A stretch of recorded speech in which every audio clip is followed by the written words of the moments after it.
En tant qu'association, on considère qu'on est vraiment un acteur du développement des territoires, justement parce qu'on vient accompagner les changements profonds que connaissent les territoires, donc même si on travaille plus spécifiquement sur la question des territoires ruraux, notamment en permettant le développement, l'accompagnement des acteurs économiques, en permettant par exemple sur la question de concertation de créer du lien social, du lien entre les acteurs.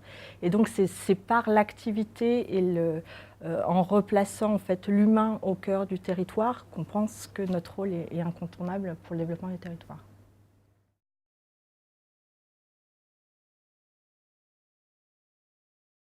Ce qui est de l'ordre des évolutions extérieures, pas propres à l'association en tant que telle.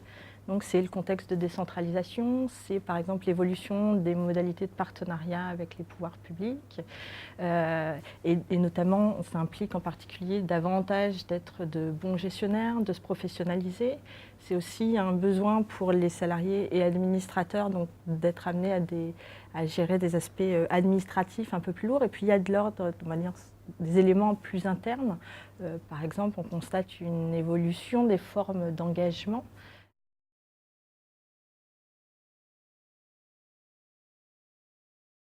Aujourd'hui, on a le sentiment de ne plus être dans notre mission de base, notre cœur de métier, et de ne plus être dans l'initiative associative.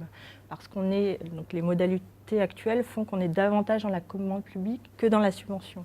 Donc on a vraiment un souhait de redevenir proposant, d'avoir un rôle de proposition. Pour pouvoir bien le faire, il nous semble aussi que c'est incontournable de pouvoir le faire dans la durée.